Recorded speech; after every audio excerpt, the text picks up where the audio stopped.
Hi, this is Brad Linder with Liliputing, and this is the Bigme inkNote Color. It's a 10.3-inch Android tablet with pen support, but instead of a LCD or OLED display, it has a color e-ink screen. So you can see that we've got some color. It's not super vibrant, but it is more than you would get on something like a Kindle. But it's also a sunlight-readable, low-power display. The front light is off entirely, and you can still see the image. And in direct sunlight, it sometimes looks even better than it does in the dark, although it does have a color adjustable front light as well, so you can view it in dimmer environments. It is really designed for taking notes or for reading documents, but it's a full-fledged Android tablet that can run all sorts of different applications and even comes with a Google Play Store pre-installed. In some ways, it's what you would get if you sort of mashed up two completely different categories of devices, like a Kindle e-reader with an e-ink display, but it doesn't support color, it's smaller, it's really designed just for reading books, and a full-fledged tablet like this Fire HD 10 tablet, which does have a color screen, much higher refresh rate, full color, but doesn't necessarily look as good in direct sunlight, isn't quite as distraction-free, doesn't have pen support, for instance. So does all of that justify the price? This is a device that's selling for about $600 during pre-orders during a crowdfunding campaign. It's going to have a retail price of closer to $700, but it does have relatively rare hardware. So is it worth it? We're going to look at that as we go into this video. It's not the only device with e-ink display and pen support, or even the only color e-ink one, but it is one of the first that I'm aware of to feature a front-facing camera and a rear camera, and that allows you to use it even more like a tablet for taking pictures, recording videos even, although that's not ideal on this device. We'll get into that. But you can also use it as a document scanner, and it has 4 built-in microphones, so in addition to doing handwritten notes, you can use that for noise-canceling voice dictation or voice controls as well. So it's a pretty versatile device. Let's take a look at some of the features here. I'm going to just go ahead and press the power button first to turn it on, and then you notice that there's a fingerprint sensor built right into that power button that I use to log in. And the home screen is sort of this custom home screen that allows you to get into different sorts of applications, including the pre-installed apps for notes, meeting records, task list, and so on. This local storage application gives you an overview of what's on the device. And actually, before we go too much further, I should tell you a little bit about the specifications. It has a MediaTek Helio P35 processor, which is a octa-core ARM Cortex A53 CPU with PowerVR GE8320 graphics, 6 gigs of RAM, 128 gigs of storage, and a micro SD card reader as well. In terms of performance, it's actually pretty close to what you would get from something like this Amazon Fire HD tablet. Now, this is a 2019 model, but the newer model that I think came out in 2021 has the same processor. Benchmark-wise, they're actually quite similar, even though this has 2 gigs of RAM and this has 6. In terms of real-world performance, it's really going to vary depending on activity. So we've also got a 4,000 milliamp hour battery. And because it has this e-ink display, it really does get days and days of battery life. I would say depending on how you're using it, you could probably use it for a week or so between charges. And I've been using this for about a week, a little over a week at this point, on and off as I'm testing it for reading, taking notes, reading documents, and reading websites and other sorts of content. So it's an interesting device that, as a tablet, it's not necessarily my favorite device to use as a tablet. It's not necessarily my favorite device to use as an e-reader. It's not necessarily my favorite device to use for taking notes, but as something that can do all of them, it is pretty unique. So let's take a look first at the note-taking application. And keep in mind, my handwriting is awful, so I don't tend to do a lot with handwriting, but I'll show you a little bit about how it works here. We have access to pen, pencil, and brush. We can choose the color, and we've got this sort of set of predefined colors here.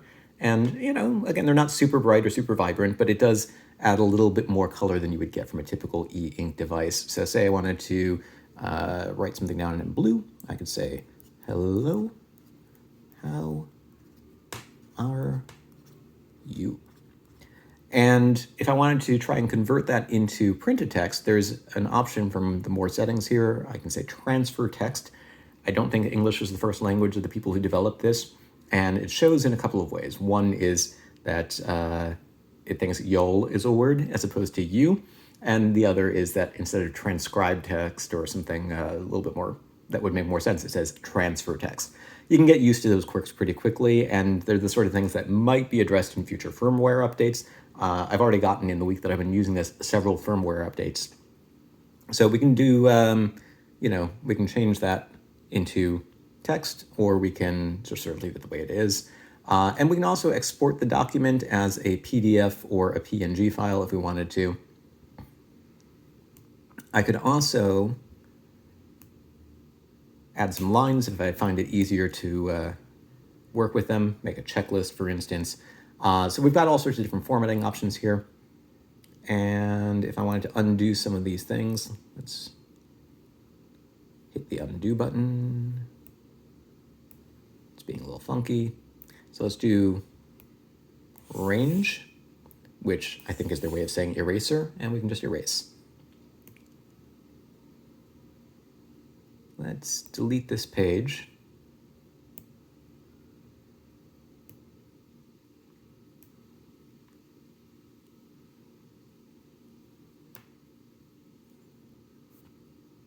Actually, let me go back and just delete this whole thing, start a new one.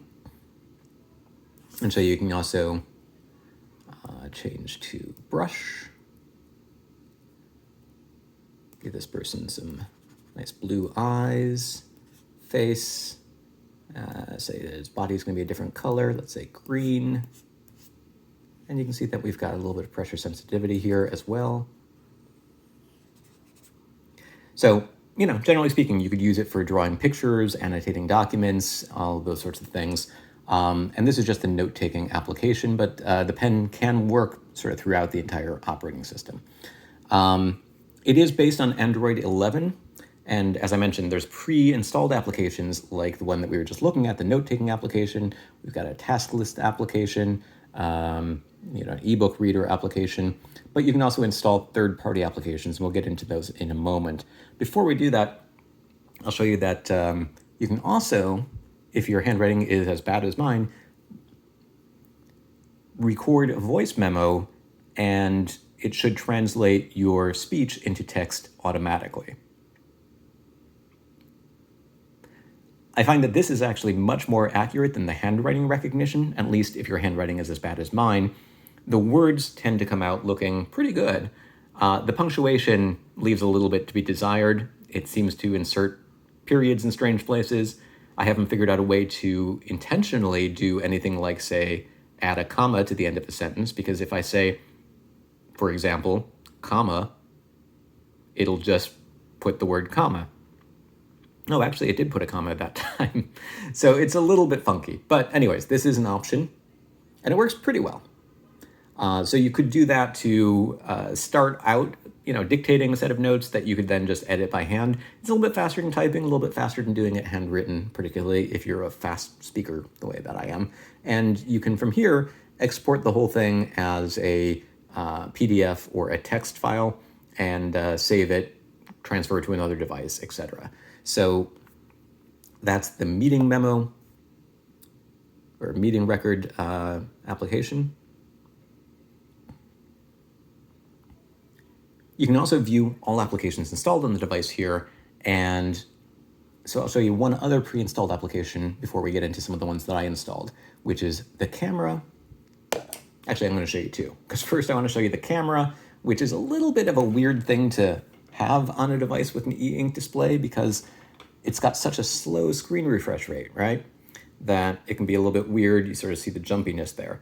Now, there is an option to change the screen refresh rate from normal to fast to top fast. And what this does is it, instead of redrawing every single pixel, it sort of redraws fewer of the pixels, and it gives you a little bit more of a full motion. It's not quite 30 frames per second, but it works a little bit better when you're using something like this. So now I can take a picture, I could even record a video, or I could switch cameras to the front-facing camera and say hello to my audience. Because the camera's up here in the corner, I find that looking at it is a little bit weird. If you look at your face, or if you're on a video call with somebody, you're going to look like you're looking off camera. There is support for screen rotation, so that might or might not help. But again, I sort of have to look at the corner in order to look like I'm looking at the speaker. But it's not super bright colors. It's not 30 frames per second, but it does work. But I think what's really more useful with the camera is the fact that you can use a scanner application that's built into here. And let's say new scan document. And here I've got a user manual for, what is this? I think this is for a trackball mouse. I'm just going to take a picture. And it says identified text.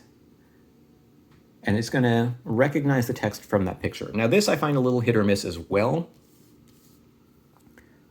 But it definitely found some of the text on here. It says English. Seems to be missing some of the Federal Communication Commission interference statement information, but it's got some of it. So, it's a little hit or miss, but it opens the possibility of doing that sort of thing. Perhaps third-party applications might work better. Perhaps firmware updates might improve the performance. But it is something that you could theoretically use for scanning documents and converting it or sending it to another device. So if this is the only device that you have on you, the ability to do that is pretty interesting. Now, again, I left it in the fast refresh mode. And so you'll see a little bit of ghosting here where you can sort of see what was on the screen previously on this screen. And that's sort of the trade-off that you make.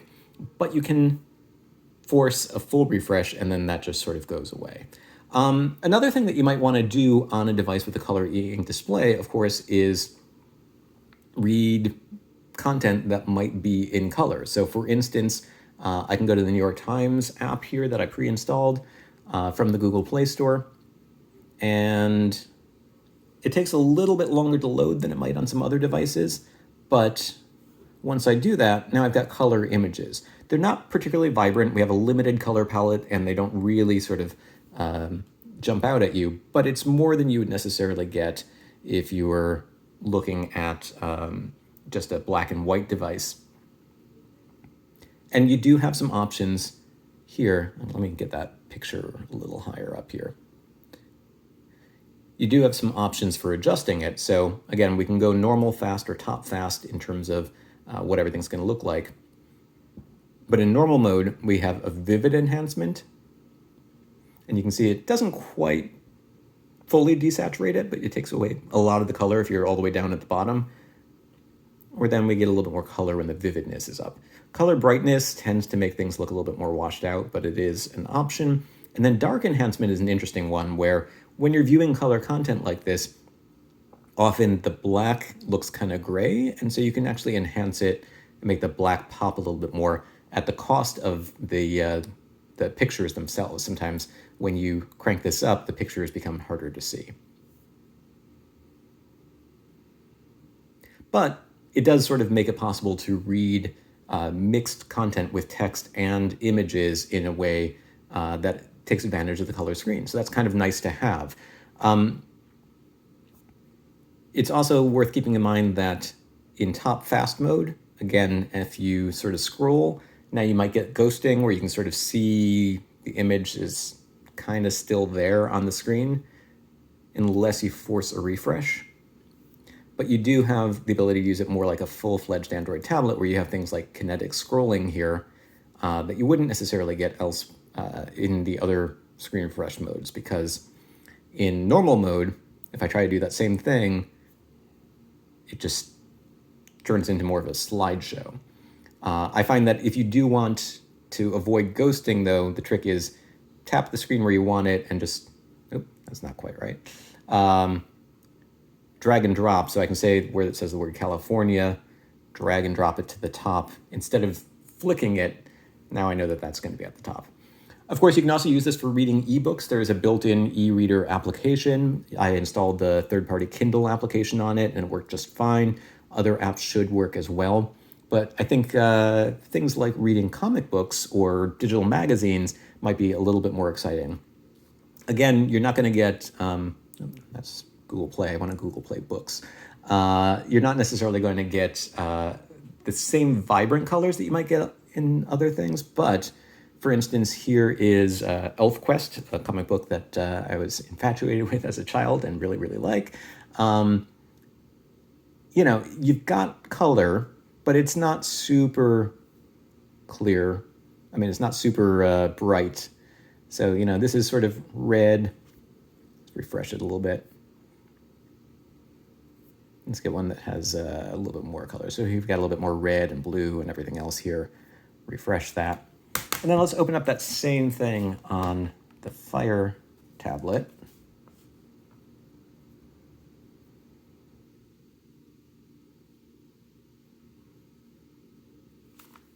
And you can see the difference.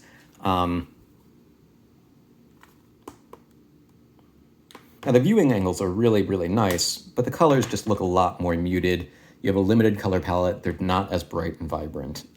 But, on the bright side, it looks great in direct sunlight with like a little bit of glare, but nothing like the glossy screen here where it becomes almost unusable in direct sunlight. So that's just sort of a difference in what kind of colors you can expect. It's almost like newsprint, like old faded newsprint. And so it's an interesting option to have, but if you were going to buy something specifically for reading comics or colored books or children's books, picture books, for instance, you might be better off with something else. And it's sort of going to vary depending on what it is that you're reading, of course. Let's go ahead and go back. Actually, let's go here. I've got another comic app. There's a comic called Monstrous that I've been reading that has a fairly muted color palette that can look actually pretty great. But it's going to vary depending on what you're looking at. And you can sort of see some ghosting here again. Now this is in normal mode. The ghosting definitely gets worse if I were to go into sort of the faster screen refresh mode. So animations look better, but now you still got like a little bit of the previous screen on the screen while you're doing this. And you might want to manually do a full screen refresh from time to time. Now you do have that option of doing the full screen refresh, because if you go into the settings, we have a whole bunch of different things that I should show you a little bit around. So let's just go back to the home screen here. From settings, we've got quick settings at the top here, and we can bring up that e-ink center. Allows us to change modes.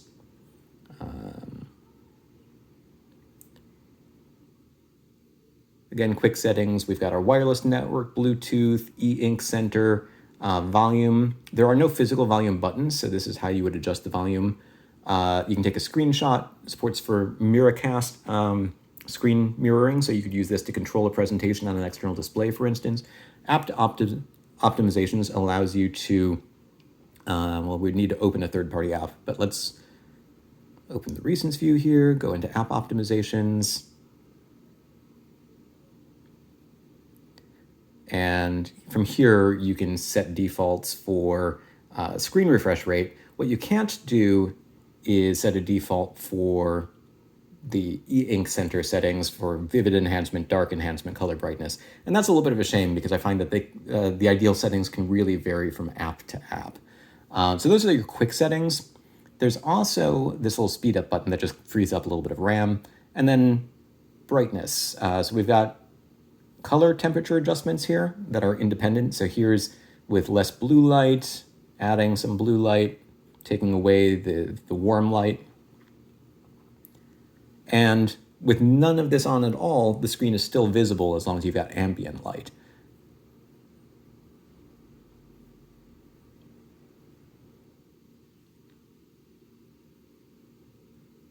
We can go into more settings, and I'll show you that we can connect to the Wi-Fi network. There is support for 4G. I haven't really touched on that because this has limited support for bands outside of China. Bluetooth, which is used to pair the pen, but can also be used to pair a keyboard or other accessories. And you can set the global text size, set a password, how long till the screen times out, and gestures. And you may have noticed me using these throughout the video so far. You have left, center, and right swipe gestures that you can choose what they're going to be. So I have it set up so that Swiping from the left is a back button. Swiping from the middle brings up that e-ink center. Swiping from the right brings up a full screen refresh. But you could also go to the home screen, go to the multitasking window, and there's a couple of other options as well. There's also an option that you could swipe up on the sides to do things like adjust the warm light or the cold light, the dark enhancement, etc. I find that that's just sort of a weird action to get used to.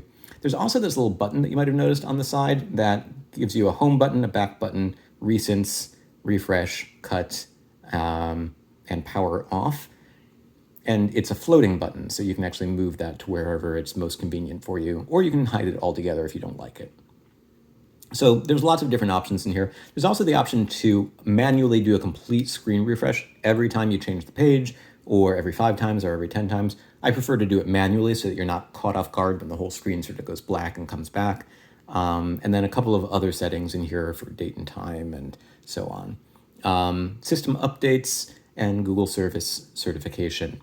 This does come with Google Play pre-installed, which is kind of unusual for a device that's so heavily customized. I'm not entirely sure how they got away with that or if they asked permission, but it does definitely make it more convenient to use because it allowed me to install apps like New York Times, Perfect Viewer, Google Play, Books, and so forth. Another thing that's kind of interesting here that I should have brought up when we were in the settings is the Smart Pen buttons. We've got a page up, page down button here that also has a user customizable button that does a couple of interesting things. One is if you click it twice, it becomes a laser pointer. So like I said, we've got Miracast support and you could use this to, highlight your presentations. So that's a double click. I've mostly been using it to amuse my cats. But you can also set it to do voice remote, super screenshot function, back, home, power, toggle Wi-Fi, toggle the front light, etc. And that's if you press it once or press and hold. So for instance, the voice controls, I can do things like open Feedly. And so this is an app that I installed, didn't come pre-installed, that I use for reading RSS news feeds. And I can open it just by using the voice command, or I can press it again and see the list of commands that are available. No, apparently it doesn't want me to doing that from this screen though, so let's go back here, try it again.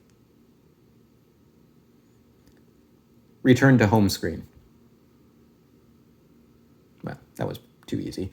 Open browser.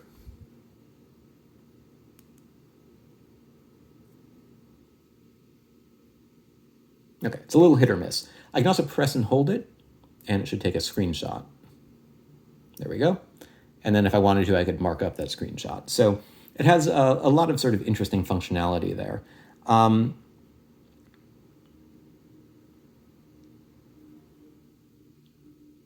Last thing two more things I should probably show you, because as I've mentioned, it is a full-fledged tablet. You can use it for web browsing, for instance. There's definitely some major ghosting going on here, so I'm going to go ahead and refresh. And from the screen, it's a good time to show you what happens if you use the on-screen keyboard, which is serviceable, but depending on what you're doing, doesn't always seem to show an enter button. Sometimes you get a down button instead that just makes the the keyboard disappear. So in sort of the normal mode, it's a little bit like I was showing you when I was using the New York Times app. Screen refresh makes it a little bit frustrating to use. Now you can adjust that by bringing up that e-ink center, switching to fast mode. And now scrolling should look a little bit better. I can pinch to zoom, but we get a little bit more aliasing, a little bit more ghosting, where the images sort of stay on the screen after you've scrolled past. And so you sort of choose, do I want a high quality picture or do I want this? And one of the problems with e-ink color displays in general is that the way color is implemented is by putting a color filter on top of a black and white screen, and that can sort of affect performance. So, this screen is theoretically a 1404 by 1872 pixel grayscale display with 226 pixels per inch, but it's only 117 pixels per inch when it is a color display, and there's no way really to completely turn off the color. So you're getting something that's a lot less sharp than you would get necessarily with a Kindle or something. Now, you do have that option again of doing dark enhancement, which makes the text really pop a little bit more, but it makes the pictures, again, look a little bit funkier. And then let's go ahead and show you that when you do switch to fast mode, though, we already saw this a little bit when we were looking at the camera application, but I want to show you a little bit more that you can even use this to watch videos if you really wanted to. It's not necessarily something I would highly recommend doing, but it is something you can do. Screen rotation is optional. You can enable it or disable it.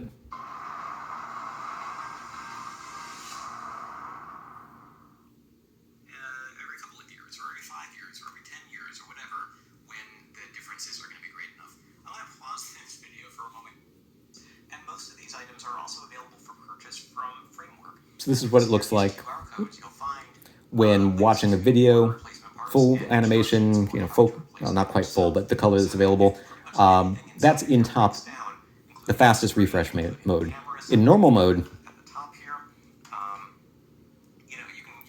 colors look better, but the refresh rate is just, it makes videos pretty much unwatchable.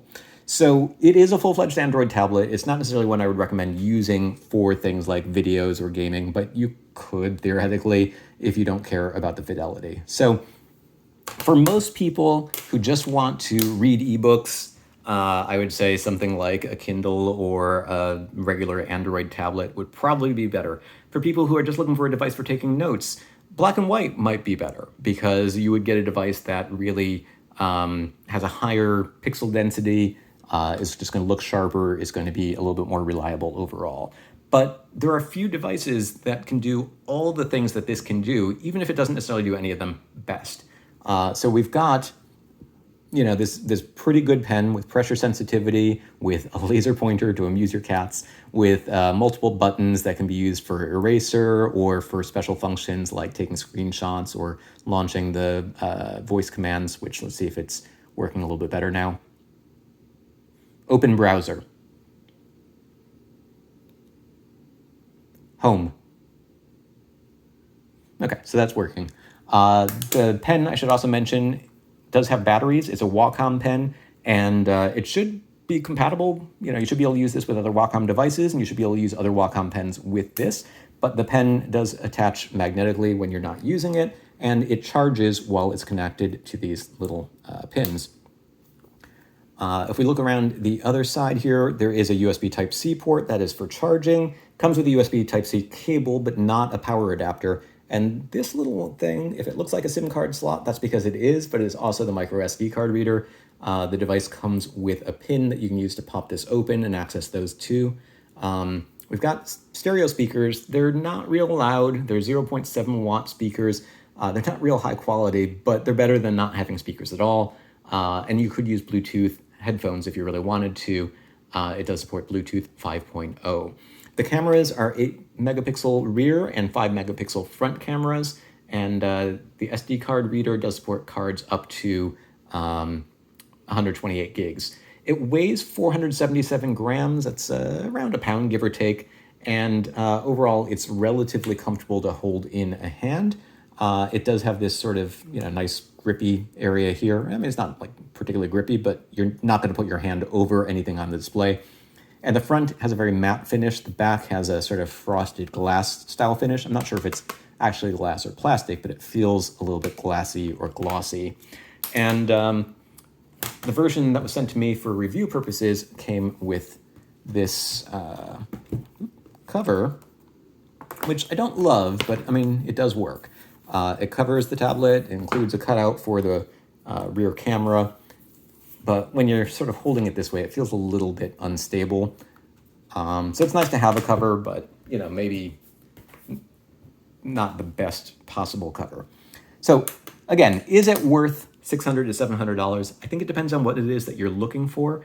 There are very few devices in this category, and that's part of the reason why it costs as much as it does, plus e-ink displays, particularly color e-ink displays, do cost a little bit more. And While there are certainly things that other devices individually do better, when you put them all together, it's a very interesting device for people who want a note-taking device that you can also use for reading and has support for color. So that's the Bigme inkNote Color. This is Brad Linder with Lilliputiting, and I should probably point out that this is also being released as a partnership with another website, Good E-Reader, who's been really focused on ebook readers and e-notes for a long time. And that's why it comes with a couple of things pre-installed, including an app store, a Good E-Reader's store where you can buy hardware, and a news application. So in the US, it's being bundled with those things. So if you didn't want to use the Google Play Store, you could still open this sort of third-party app store that has access to certain applications. But I think installing Google Play really makes it more useful because it has a wider range of applications. Most of the ones that I've installed seem to work reasonably well, but I also haven't installed a ton. I've been mostly focused on reading news, reading documents, reading books and comics and things like that. So Brad Linder, Lilliputiting.com. I will have more information and a lot of pictures at Lilliputiting.com, but I wanted to get this video out before the end of the crowdfunding campaign, which should be finishing up pretty soon as of the time that this video is published. But again, this will be available via retail channels eventually, and I believe there's going to be an Indiegogo campaign after Kickstarter ends.